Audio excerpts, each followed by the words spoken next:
हमारे चैनल कामनी वाजपेयी की कहानियाँ में आपका बहुत बहुत स्वागत है। आइए सुनते हैं कहानी अंतिम निशानी। पापा ऑफिस चले गए और छोटा भाई स्कूल। अब घर में मम्मी और मेरी छोटी बहन रोहिणी ही बचे थे। मैंने रोहिणी से कहा, रोहिणी जल्दी से सारा काम निपटा, हम दोनों आराम से टीवी पर कोई अच्छी सी पिक्चर देखेंगे, क्योंकि जब भाई स्कूल से आ जाता है तो केवल अपने ही मन का चैनल लगाता है। हम लोगों के पसंद का तो कुछ चलने ही नहीं देता।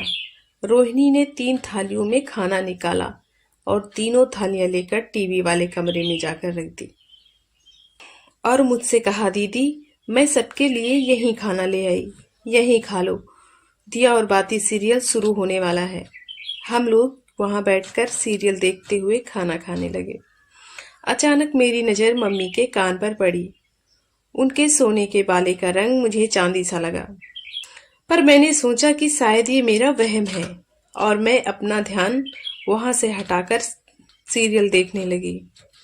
पर अब मेरा ध्यान सीरियल में नहीं लग रहा था। मेरा ध्यान बार बार उन बालों की तरफ जा रहा था। मम्मी ने जब मुझे बार बार अपनी ओर देखते हुए पाया तो मुझसे पूछा, बार बार मेरी तरफ क्यों देख रही है?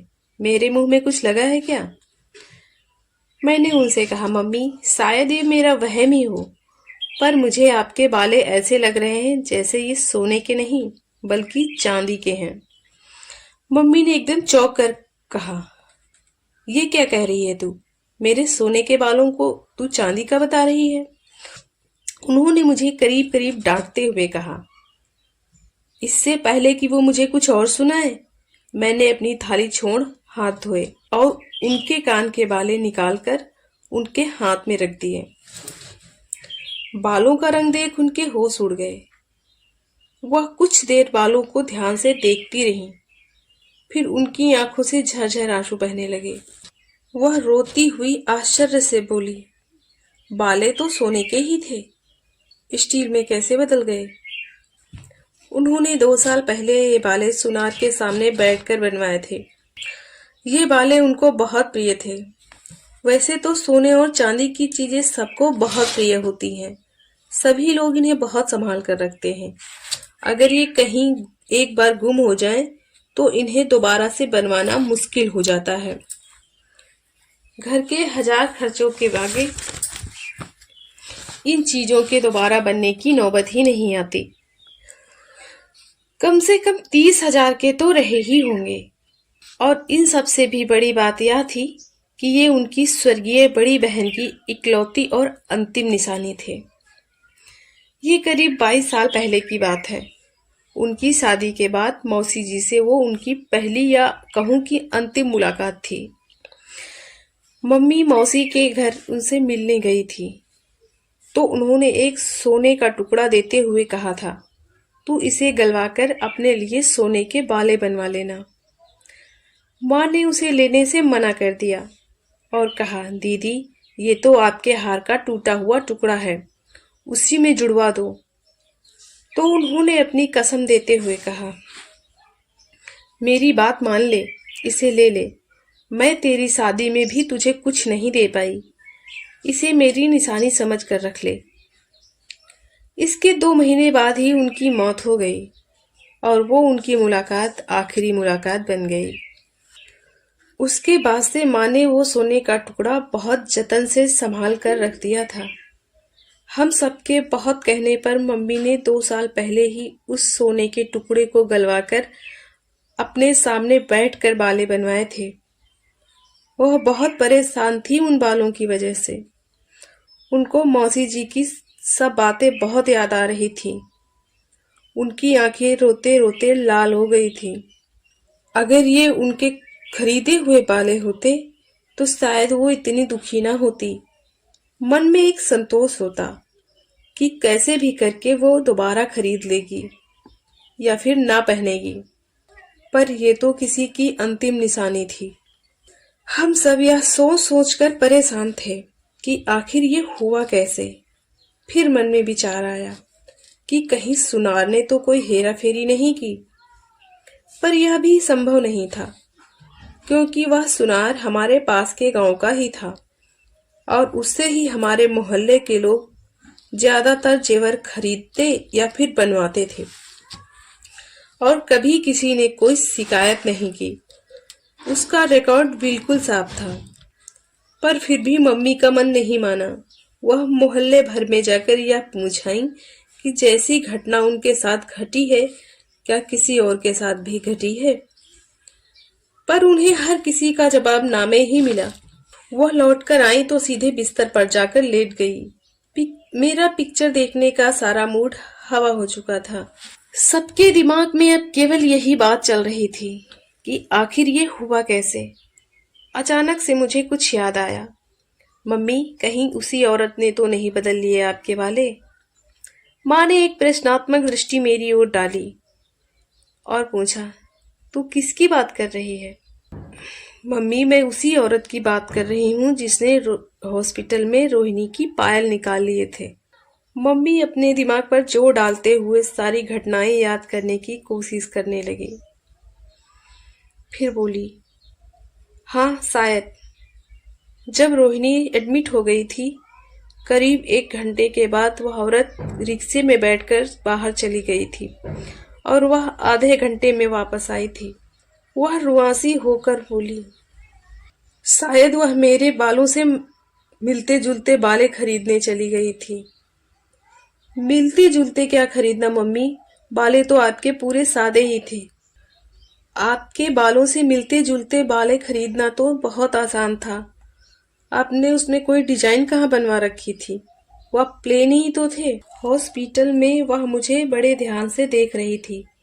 मुझे यही लगा कि वह मुझे पहचानने की कोशिश कर रही थी, पर बात यह नहीं थी। शायद वह मेरे बालों को देख रही थी और जब वह गई तो उन जैसे बाले खरीद कर ले आई होगी। पर मम्मी, उसको आपने अपने बाले छूने ही क्यों दिए? बेटी, उस समय रोहिणी की हालत बहुत खराब थी। मेरा दिमाग काम नहीं कर रहा था। उसने मुझसे कहा, दीदी आपका बाला खुला हुआ है, लाओ मैं बंद कर दूं। मैंने उसे मना किया और कहा मैं कर लूंगी, पर वह नहीं मानी और उसने कहा, लाओ दीदी मैं दूसरा बाला भी सही से बंद कर दूं। मम्मी ने अपने आंसू पोंछते हुए कहा, शायद तभी उस मक्कार ने मेरे बाले बदल लिए होंगे। मम्मी उसे गालियों पे गालियां दिए जा रही थीं, पर अब गालियां देने से क्या होने वाला था। वह तो उन्हें दिन दहाड़े लूट कर चली गई थी। दुनिया में कुछ लोग इतने खुदगर्ज और मक्कार होते हैं कि यह भी नहीं सोचते कि जिस इंसान के साथ वो ऐसा करने जा रहे हैं वो कितना दुखी है, कितना परेशान है। बस मौका मिला नहीं कि लूटने को बैठे रहे। 4 महीने पहले की बात है। रोहिणी आधी रात को अचानक बीमार हो गई। उसे डायरिया हो गया था। अस्पताल पहुंचते पहुंचते उसकी हालत बहुत खराब होने लगी। वह कुछ बोल भी नहीं पा रही थी, बस चुपचाप आंखें बंद किए हुए लेटी हुई थी। अगर उससे कोई कुछ कहता तो वह उसकी तरफ आंखें खोलकर निहार लेती और फिर आंखें बंद कर लेती। हम लोग उसकी ऐसी हालत देखकर काफी परेशान थे। मेरे चाचा जी और मम्मी जी उसके साथ अस्पताल गए हुए थे। मैं पूरा दिन भगवान से रोहिणी के ठीक हो जाने की प्रार्थना करती रही। मैंने फोन करके रोहिणी के बारे में पूछा तो माँ ने कहा, बेटी परेशान मत हो, उसे पहले से काफी आराम है और वह अंदर सो रही है। जब मैंने उनसे पूछा कि आप लोग वहाँ नहीं हो क्या, तो वह बोली, बेटी मेरे मामा जी के गांव की एक औरत मिल गई थी, यहाँ उसने हमारी बहुत मदद की। वैसे तो मैं उसे नहीं पहचानती, पर वह हम सबको पहचानती है। मेरे लाख मना करने पर भी वह नहीं मानी और जबरदस्ती चाय और समोसे खरीदकर हम लोगों को खाने के लिए बाहर भेजा है। दोपहर तक तेरे चाचा जी घर आएंगे तो सबके लिए खाना बनाकर भेज देना। चाचा जी जब घर आए तो उस औरत की इतनी तारीफ कर रहे थे कि पूछो मत। कह रहे थे हॉस्पिटल में उसकी काफी जान पहचान है। उसके रहने से हम लोगों को ज्यादा परेशानी नहीं हुई और रोहिणी का इलाज भी जल्दी ही शुरू हो गया। उसे अस्पताल के सारे डॉक्टर जानते हैं। चाहे डॉक्टर से बात करनी हो या रोहिणी को दवा खिलानी हो या उसका कोई काम हो, स्वयं कर रही थी। वह मम्मी को कुछ नहीं करने दे रही थी। वह बार बार उनसे परेशान न होने को कह रही थी और उन्हें साहस बंधा रही थी। जब चाचा जी खाना लेकर अस्पताल पहुंचे तो वह मम्मी से बोली, दीदी अब शाम होने वाली है, मैं घर जाऊंगी। आपको किसी बात की चिंता करने की कोई ज़रूरत नहीं है।